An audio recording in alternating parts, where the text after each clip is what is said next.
Olá, seja bem-vindo a mais um encontro nosso aqui na Escola Bíblica da Vila, mais uma aula que a gente faz hoje, a nossa segunda aula de Pentateuco ou de Torá. A gente iniciou um módulo agora, entendendo, conhecendo a Torá, a instrução, o Pentateuco. Nossa primeira aula em Gênesis, capítulos 1 a 12, 1 a 11, melhor dizendo, desculpa. E hoje, Gênesis, capítulos 12 até 50. É evidente que num panorama desse tipo eu não vou ler todos os textos bíblicos ali que compreendem esses 38 capítulos, mas o que nós vamos fazer é dar, sim, um panorama do que está acontecendo ali no texto, uma visão da floresta, para que você que está na Escola Bíblica da Vila, que acompanha o ministério, que quer entender melhor a Bíblia, ao ler o texto bíblico, ao ler Gênesis, tenha uma base onde pisar, um solo onde pisar, quando você chegar nas histórias mais específicas. Então você tem uma visão do todo, da floresta, do que está acontecendo de maneira geral. E aí, quando você for ler ali no específico, você está bem equipado para compreender, certo? Se você não me conhece, deixa eu me apresentar. Meu nome é Victor Fontana.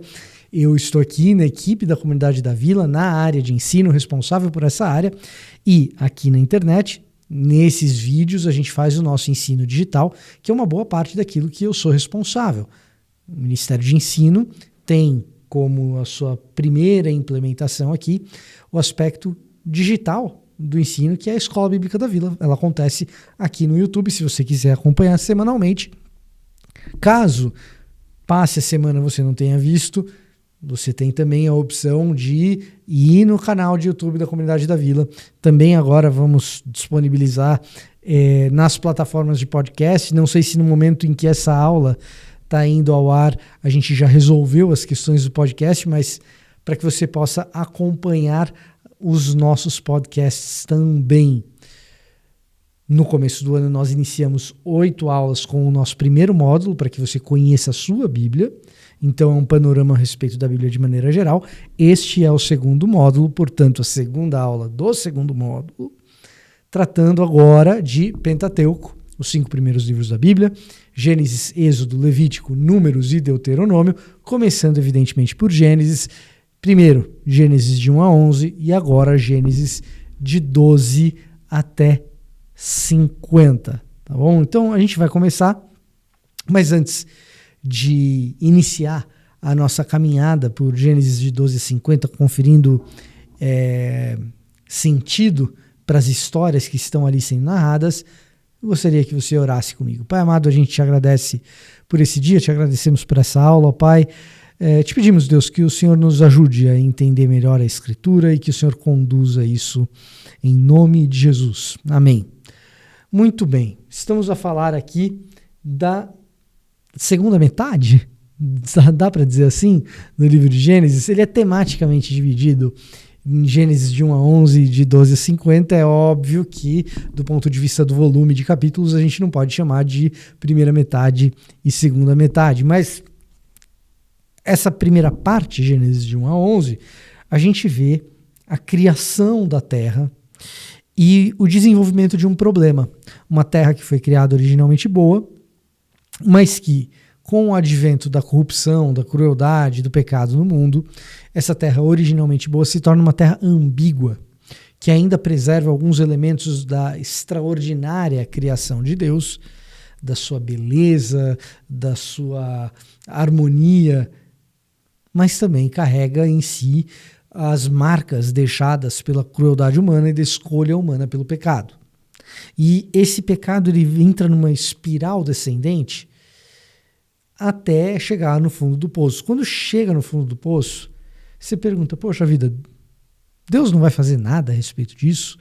Vai simplesmente ver vez após vez, né? Não vez após vez, né? Vez após vez o ser humano tropeçar? E efetivamente Deus faz algo, ele chama uma família. E veja só, de certa forma, Gênesis de 1 a 11 é uma espécie de prefácio para esse grande momento no qual Deus revela o seu plano para consertar os problemas do mundo. E isso viria por meio de uma família, a família de Abraão. Nós que somos cristãos já entendemos onde isso vai dar, né? O descendente de Abraão, Jesus, que efetivamente abençoa todas as famílias da terra. Aliás, é algo que a gente falou quase que ad nauseam, mas a exaustão no nosso primeiro módulo. A gente falou bastante disso no nosso primeiro módulo, como o chamado de Abraão. Abraão, sai da tua terra, da tua parentela, vai para a terra que eu vou te mostrar, ali farei de você uma grande nação e em ti serão abençoadas todas as famílias da terra. O quanto esse chamado de Gênesis 12, de 1 a 3, está presente em toda a história bíblica, em toda a história do texto bíblico. Para nós isso não deveria ser uma novidade, é algo que está ali presente de maneira bastante clara e não é novidade, já que no primeiro módulo, conhecendo a sua Bíblia, a gente tratou bastante disso. O que a gente vai fazer agora, que a gente não fez naquele primeiro módulo, é concentrar o nosso olhar especificamente na família de Abraão durante o relato do livro de Gênesis. E com um pouco de atenção, você vai perceber que aquela espiral moral descendente, ou seja, aquele afastamento de Deus progressivo que a gente observa em Gênesis de 1 a 11, se repetirá em Gênesis de 12 a 50. Deixando assim uma espécie de reticências ao final do livro, uma espécie de, poxa, mas e agora no final do livro de Gênesis?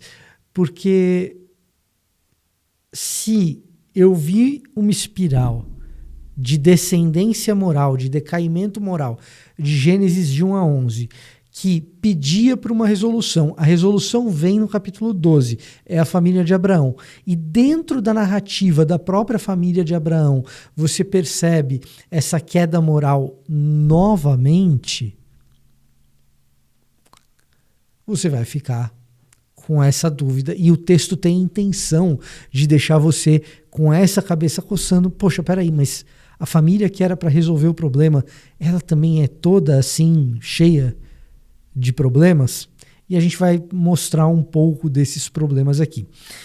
Um dos traços desse trecho do livro de Gênesis, de 12 a 50, que o autor dá uma espécie de dica para a gente de que isso está acontecendo, de que existe uma espécie de progressão da crueldade ou da queda moral ou da perversidade nos descendentes de Abraão dentro desse período circunscrito narrado no livro de Gênesis. Uma das dicas é que se você lê na sequência, e é um bom exercício a se fazer, ler de 12 a 50 assim na sequência em alguns dias, ou quem sabe em uma tarde, você vai perceber que Deus vai aparecendo cada vez menos.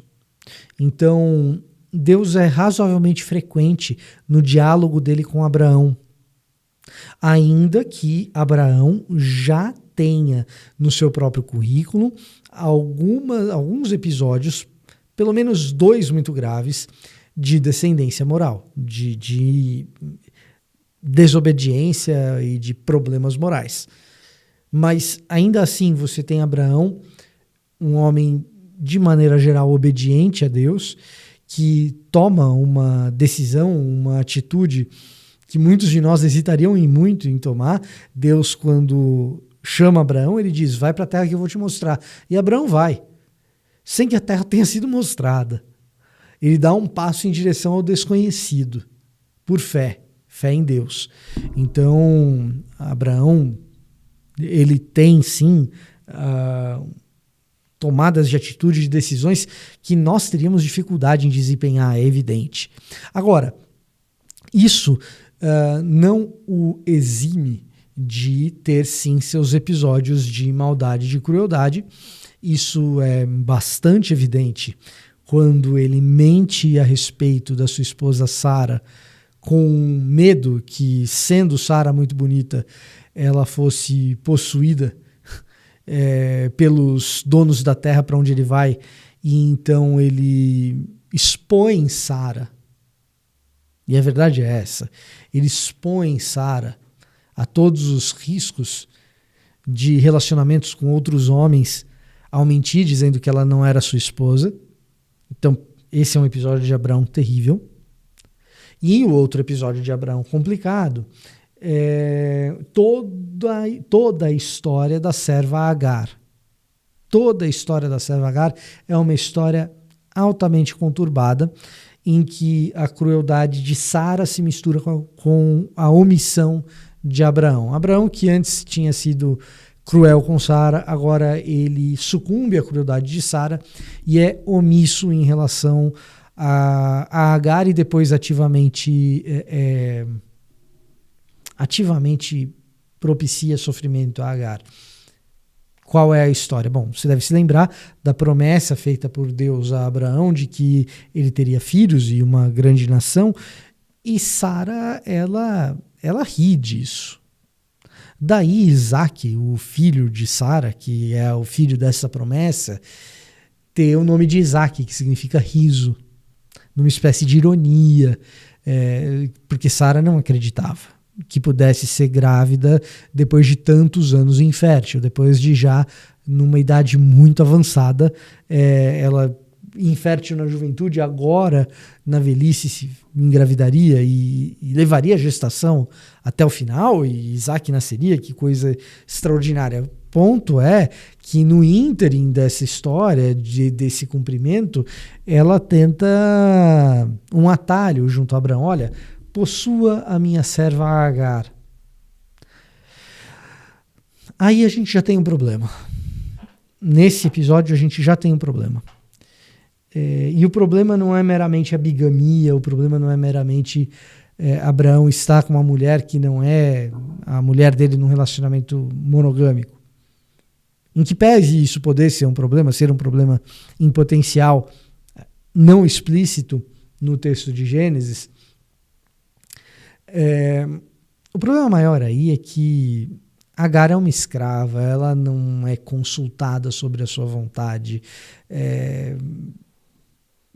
ela simplesmente é entregue, como Abraão entregou a sua mulher Sara. Então, veja só, o texto bíblico ele não deve ser lido, e isso a gente já comentou aqui também, mas vale o reforço. O texto bíblico ele não deve ser lido como uma fábula romântica. A Bíblia não é Cyrano de Bergerac, a Bíblia não é Amor de Perdição, do Camilo Castelo Branco, a Bíblia não é o Guarani ou Iracema, de José de Alencar. Se a gente quer ler romance, a sugestão é que se leia essas coisas, que se leia Cyrano.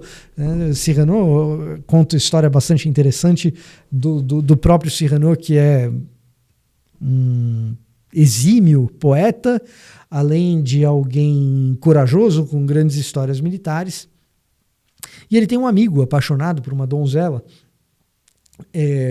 que esse amigo é muito bonito, é abastado, tem títulos, só que ele tem muita dificuldade de falar com a mulher amada, e Cyrano é um mestre, um poeta nisso. Então Cyrano ele se esconde embaixo da sacada enquanto a mulher amada está na própria sacada esperando os poemas para serem declamados, mas não é Cyrano quem declamará, e sim o seu amigo apaixonado.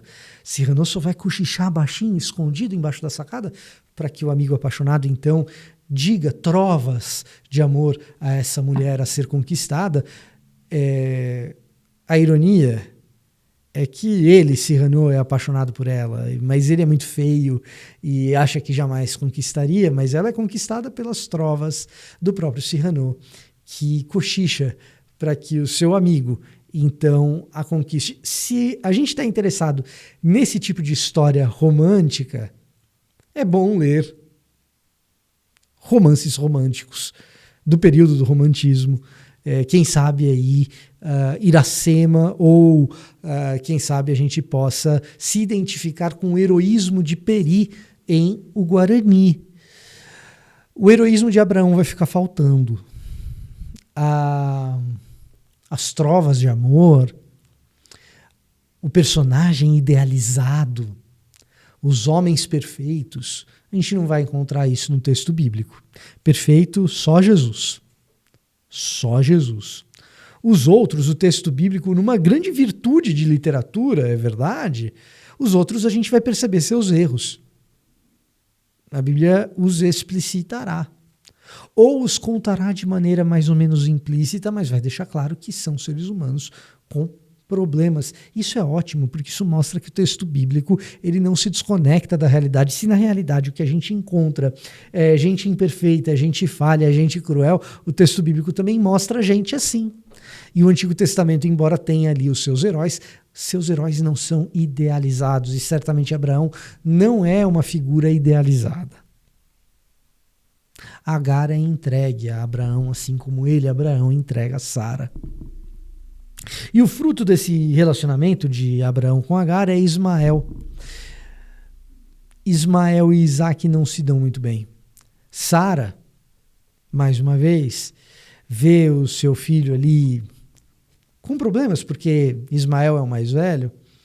Então ela pede que Abraão se desfaça do próprio filho dele. Manda Agar e Ismael embora. Eis a crueldade. Mandar embora é mandar para o deserto. Mandar para o deserto é mandar para a morte. Abraão sabia disso. Ele clama a Deus. E Deus tem que intervir para dizer, olha, eu vou cuidar deles. Porque Abraão não consegue dizer para a esposa, foi você em primeiro lugar que sugeriu esse negócio, agora aguenta.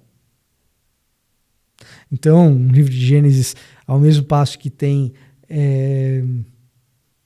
Adão amaldiçoando sua mulher, dizendo, foi a mulher que você me deu, Deus, a culpa é dela e sua.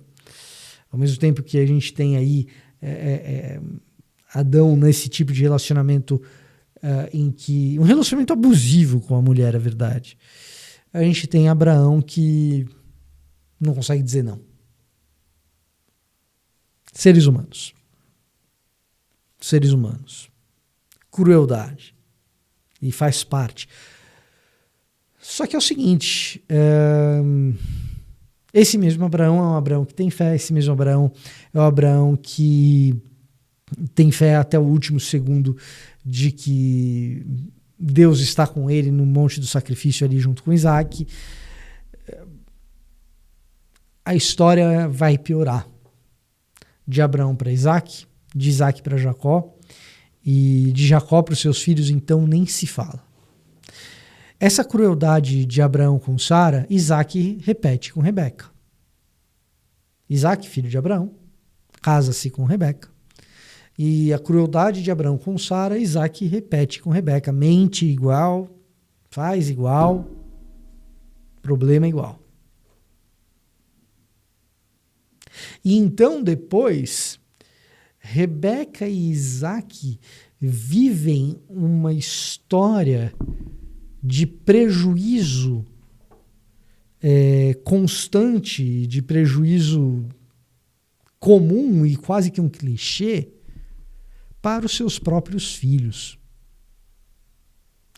Rebeca e Isaac fazem aquilo que nós jamais deveríamos fazer com os nossos filhos, e a gente sabe disso instintivamente.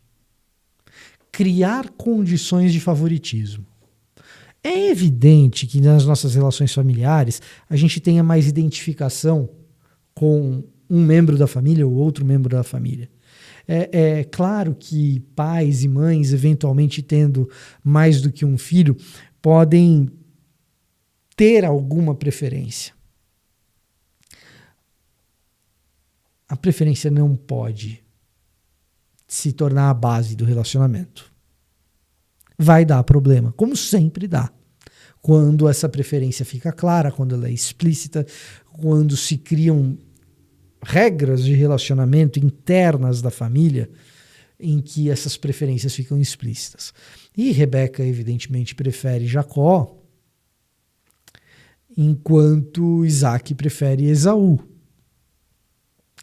E já que a gente está com tantas referências literárias nessa aula, ao mundo literário, inclusive da literatura brasileira, o drama de irmãos que vivem conflitos entre si, ele é tal que Machado de Assis vem a escrever Esaú e Jacó, né?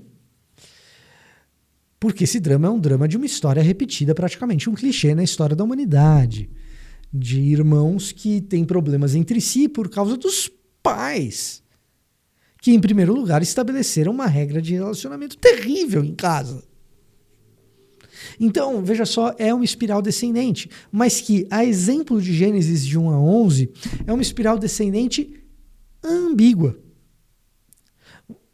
Existem problemas, existe pecado, existem traumas relacionais, mas existem também histórias de redenção, existem também coisas extraordinárias ali acontecendo, ao mesmo passo que a gente enxerga esse relacionamento quebrado entre Esaú e Jacó. A reconciliação desses dois irmãos, muitos anos mais tarde, é dos eventos mais belos na história da literatura e, evidentemente, na história da Bíblia. Então a gente vai vendo aquele mundo criado originalmente bom, que a gente ainda percebe coisas boas nesse mundo, a gente ainda percebe elementos do belo nas relações humanas que estão presentes ali no livro de Gênesis, ainda que essa família de Abraão, chamada para ser a solução do problema, se entregue à sua própria crueldade, à sua própria cobiça muitas vezes. É ambíguo. A crueldade ela vai crescendo ao longo do livro, mas a gente vai enxergando também que existe no meio daquilo tudo, ainda que Deus vá desaparecendo na narrativa, existe ali ainda elementos da graça divina. Tá? Ainda há ali elementos de Deus agindo e transformando realidades, como é o caso da reconciliação entre Esaú e Jacó.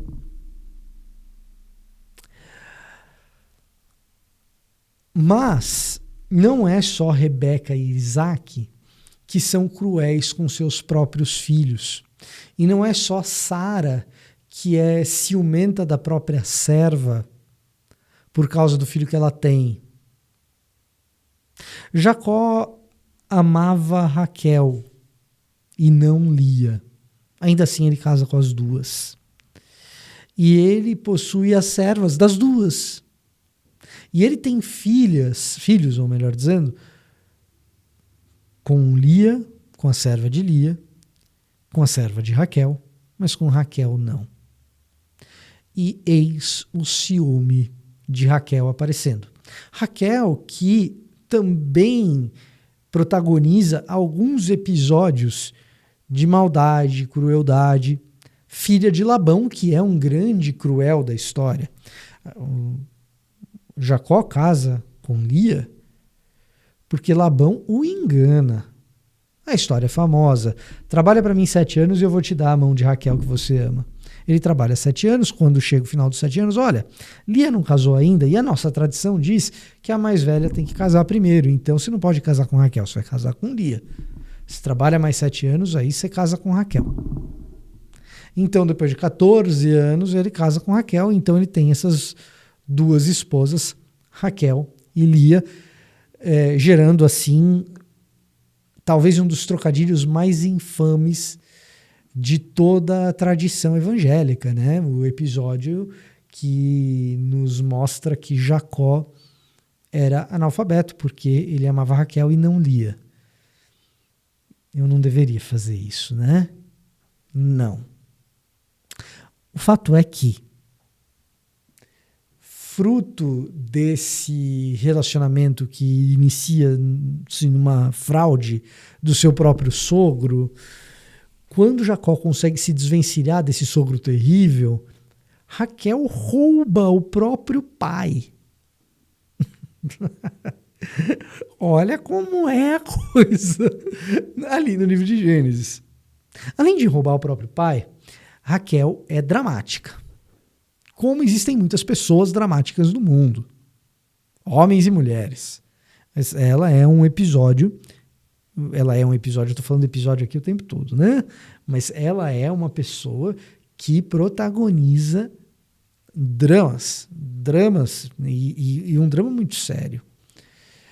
Um drama muito sério. Ela olha os filhos que Jacó tem com Lia, a serva de Lia, escrava, né, de Lia, e a sua própria escrava, a escrava de Raquel. Raquel olha para aqueles filhos todos e fala, Deus... E esse Deus que já era um tanto ausente, Raquel, que era uma idólatra, quando ela rouba o próprio pai, ela rouba um ídolo do pai. Quer dizer, agora eu vou apelar para Deus, porque eu preferi. Isso é uma humilhação que eu estou passando. Eu não devia passar. Eu preferia morrer do que deixar de dar filhos a Jacó. E então ela engravida. E ela continua ciumenta. Ela engravida de José, e depois ela engravida de um segundo filho. E ela, que dizia que preferia morrer a não ter filhos, ironicamente, tem um parto complicadíssimo quando o seu segundo filho vai nascer. E então ela vem a óbito nesse parto do segundo filho. Jacó perde aquele a quem ele mais amou. Jacó perde a sua maior companheira, por quem ele trabalhou durante 14 anos. É uma história triste. No final desse parto dolorido e de risco, e que a gente não sabe exatamente o que Raquel teve, a medicina, que medicina, né? Na angústia e na dor de Raquel, ela escolhe o nome da criança. Ao escolher o nome da criança, ela escolhe chamá-lo de Benoni, filho da minha aflição, filho da minha dor. É o que significa Ben, filho, né? Ben-Oni, é o filho da minha aflição. Jacó tinha perdido a sua maior amada. Essa criança, além de crescer sem a mãe, carregaria no próprio nome a lembrança de que ela morreu. Em momentos de extrema dor, a gente faz umas bobagens. E essa é das duras. Porque quem conhece um pouco de luto e de histórias como essa, sabe que é comum que uma criança que perca a mãe numa circunstância dessas, na medida em que ganhe um pouco de consciência, se sinta culpada pela morte da mãe. Se eventualmente essa criança se sentisse culpada, ela teria no próprio nome a lembrança da sua sentença. E talvez numa sentença ainda mais cruel, por ser criado por aquele pai que perdeu a sua amada. Você, meu caçula, você é o responsável pela minha perda. E você carrega isso no seu nome. Filho da dor, filho da aflição, filho do sofrimento. Benoni. Mas como o texto de Gênesis ele é ambíguo,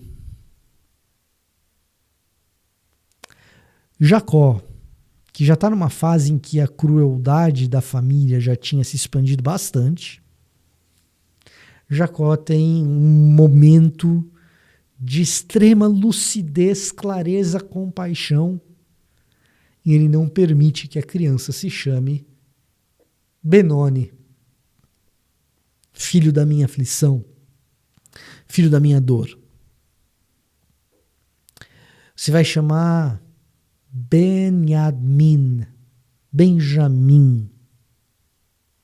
filho da minha mão direita.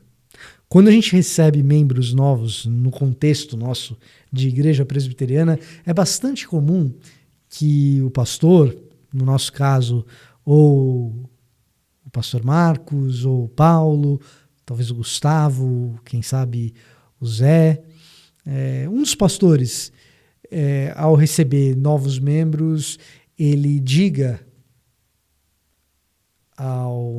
à igreja para que a gente estenda a nossa destra de companhia. Aqui a gente está falando da mesma ideia, do oferecimento de uma destra de companhia. Seu nome vai ser Benjamim, filho da minha mão direita, filho da minha destra de companhia, filho da minha melhor companhia, filho da minha grande companheira, filho da minha maior alegria. Você é Benjamim. Você não é Benoni, você é Benjamim.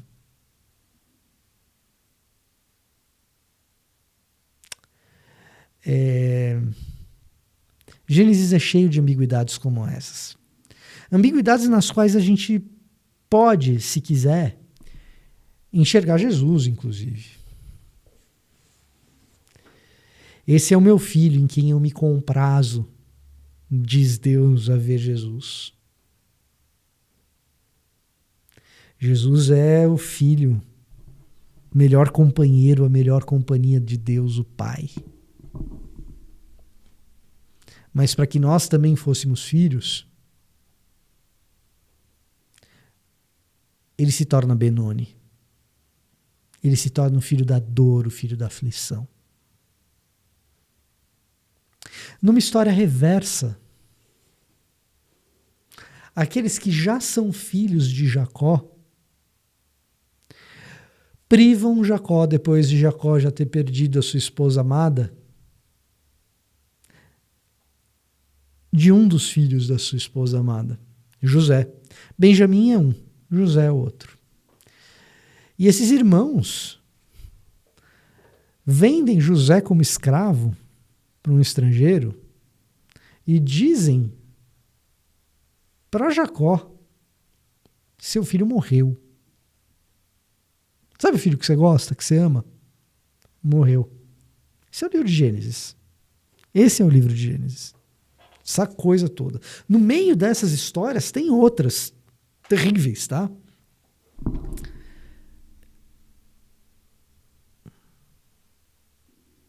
História de Tamar, dificílima.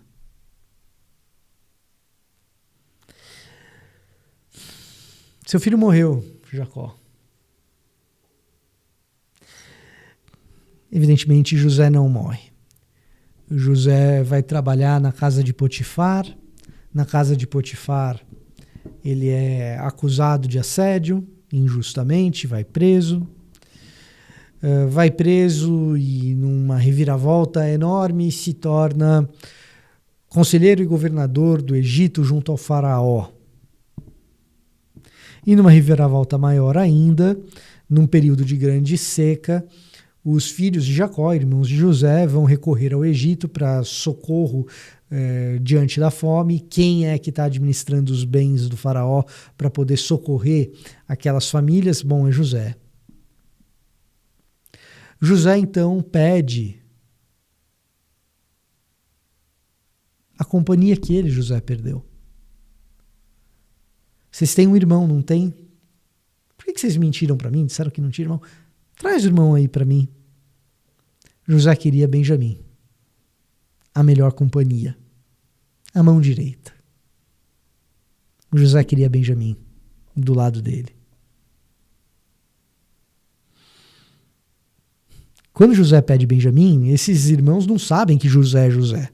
Eles voltam até Jacó e falam: Jacó, pai, precisa levar Benjamim, senão o faraó não vai dar comida para a gente. Jacó então fala: eu já perdi o filho que eu amava, o outro filho que eu amo eu vou perder também. Todo mundo quer Benjamim. Benoni estava fadado pelo seu próprio nome a não ser querido por ninguém. Benjamim é a companhia que todos querem. E a exemplo da reconciliação que Jacó teve com Esaú, é essa viagem de Jacó com Benjamim e os filhos até José, para que José se revele e haja de novo reconciliação, porque Gênesis é um livro ambíguo. Talvez o grande exemplo disso seja o capítulo 47 do livro de Gênesis. Porque se há um herói no livro de Gênesis que vai fazendo tudo muito bem e muito certo, esse herói é José. José é extraordinário. Até o capítulo 47. No capítulo 47, José se mostra um homem também problemático como todos aqueles outros. Talvez menos do que os outros. Talvez. Mas o capítulo 47 é, por definição, o capítulo da ambiguidade de Gênesis. Porque ali no capítulo 47, José cumpre a promessa feita a Abraão que a partir da sua descendência todas as famílias da terra seriam abençoadas. Pelo menos provisoriamente, pelo menos uma faísca de cumprimento. Porque na fome que o mundo passa por causa da seca, inclusive a própria família de Jacó, o que resta é administrar os bens de Faraó para que todos possam sobreviver. Então José salva famílias e mais famílias por meio da administração dos bens do Faraó. Entretanto, o plano que José coloca em prática faz com que Faraó se torne o homem mais poderoso da terra. Porque em troca da sua comida, Faraó concentra todas as terras e o trabalho escravo de quem precisava de comida e não podia pagar. Exceto uma classe. A classe do sogro de José. A classe dos sacerdotes do Antigo Egito. Esse poder do Faraó, enorme, somado o poder dado à classe sacerdotal, é precisamente aquilo que anos depois Moisés teria de enfrentar para poder libertar o povo que acabou ficando escravizado ali no Egito. José salva o mundo, mas estabelece o próprio sistema que escravizaria seus próprios descendentes. Que ambiguidade nós temos no livro de Gênesis. Torá, nós estamos aqui na introdução ao Pentateuco e a Torá. Torá significa instrução. A instrução de Deus, curiosamente, ela apresenta uma inversão do plano de José. Esse plano de José ambíguo, diante da instrução, diante da Torá, encontra na Torá um plano que, se seguido, é um plano bom de fato. No Egito você tem uma grande concentração de terras por parte do faraó, porque uma série de famílias estava passando fome. Na instrução, na Torá, lá em Levítico, no capítulo 25, o que a gente vai perceber e enxergar? A gente vai perceber e enxergar que existe uma lei chamada Jubileu, que prevê exatamente que nenhuma pessoa vai concentrar terras por causa de dívidas alheias. Por quê? No ano do Jubileu, no ano 50, as terras que você arrendou para que alguém que estivesse passando fome pudesse comer, essas terras vão retornar para esse proprietário. Então não dá para ter faraó. Esse é o primeiro ponto. Segundo ponto. No Egito, terras concentradas em faraó e sacerdotes. Quando for feita a distribuição de terras ao povo de Israel, pela instrução pela Torá, uma das tribos não receberá uma fatia exclusiva de terra. A tribo de Levi, a tribo dos sacerdotes. É o modelo inverso. Esse é o livro de Gênesis. Ele tem um cumprimento da promessa de Abraão em José, mas um cumprimento apenas temporário. Ele termina em reticências, ele termina com, tá, Deus, e o que você vai fazer a partir de agora? Vai terminar nisso? Porque isso não é suficiente. Eu já entendi um pouco de como o Senhor age contra as injustiças do mundo, mas ainda não está resolvido. O livro de Gênesis deixa esse gostinho para quem chega no final. Esse era o meu recado para hoje. Espero que você tenha gostado. Se você gostou, compartilhe, quem sabe, essa aula com alguém. Não perca as nossas próximas aulas. Para isso é importante que você esteja inscrito aqui no canal da Comunidade da Vila. Eu vou ficando por aqui. Até a próxima. Deus te abençoe.